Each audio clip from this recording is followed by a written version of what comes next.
যুদ্ধবিরতির চুক্তির অংশ হিসেবে ইসরায়েলের কারাগার থেকে নতুন করে মুক্তি পেয়েছেন ১১০ ফিলিস্তিনি। বৃহস্পতিবার তৃতীয় ধাপে তাদের মুক্তি দেয়া হয়েছে। এর আগে ৩ ইসরায়েলি জিম্মি ও থাইল্যান্ডের ৫ নাগরিক সহ মোট ৮ জনকে মুক্তি দেয় ফিলিস্তিনি সশস্ত্র গোষ্ঠী হামাস। এদিকে মুক্তিপ্রাপ্ত বন্দীদের স্বাগত জানানোর সময় ইসরায়েলি বাহিনীর গুলিতে কমপক্ষে ১৪ জন ফিলিস্তিনি আহত হয়েছেন। এছাড়া জেরুজালেম থেকে ১২ জনকে আটক করেছে তেল আবিব সেনারা। দর্শক আরও জানাচ্ছেন মনিরুজ্জামান বাবু। দীর্ঘ ১৫ মাস পর প্রিয় মানুষকে কাছে পেয়ে কান্নায় ভেঙে পড়তে দেখা যায় অনেক ফিলিস্তিনিকে। ওই সময় সেখানে শত শত মানুষ জড়ো হন।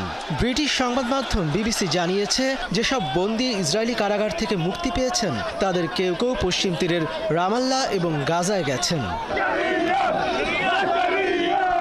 তবে মুক্তি পাওয়া বন্দীদের পরিবার যেন কোনো ধরনের উদযাপন না করতে পারে সেজন্য হুমকি দিয়ে আসছে ইসরায়েলি সেনারা। ফিলিস্তিনি স্বাস্থ্য কর্মকর্তারা জানিয়েছেন, রামাল্লার প্রবেশপথে মুক্তিপ্রাপ্ত বন্দীদের স্বাগত জানাতে জড়ো হওয়া ফিলিস্তিনিদের উপর গুলি চালিয়েছে ইসরায়েলি বাহিনী। এতে অনেক ফিলিস্তিনি আহত হয়েছেন। এছাড়া উদযাপনের কারণে জেরুজালেম থেকে ১২ জনকে গ্রেপ্তারও করা হয়েছে। এদিকে ইসরায়েলের প্রধানমন্ত্রী বেনিয়ামিন নেতানিয়াহু মধ্যস্থতাকারী দেশগুলোর কাছে দাবি করেন, পরবর্তীতে যেসব জিম্মিদের মুক্তি দেওয়া হবে ওই সময় যেন জনবহুল জায়গায় হস্তান্তর প্রক্রিয়া না করা হয়। তার দাবি, এতে করে জিম্মিদের নিরাপত্তা হুমকির মুখে পড়ে। ইসরায়েল যেসব ফিলিস্তিনিকে মুক্তি দিয়েছে তার মধ্যে যাবজ্জীবন দণ্ডপ্রাপ্তরাও আছেন। তবে এসব ফিলিস্তিনিকে পশ্চিম তীরে যেতে না দেওয়ার সিদ্ধান্ত নিয়েছে ইসরায়েল। ফলে তাদের মিশর অথবা গাজায় পাঠানো হচ্ছে।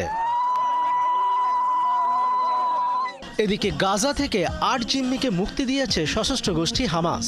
ইসরায়েলি প্রধানমন্ত্রীর কার্যালয়ের এক বিবৃতিতে বলা হয়েছে, ইসরায়েল সরকার ফেরত আসা জিম্মিদের গ্রহণ করেছে।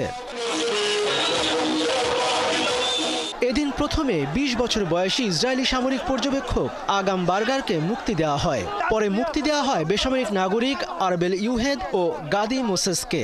এছাড়া যুদ্ধবিরতি ও বন্দি বিনিময় চুক্তির বাইরে ৫ থাই নাগরিককেও নিজেদের সিদ্ধান্তে মুক্তি দেয় হামাস। মনিরুজ্জামান বাবু, ৭১।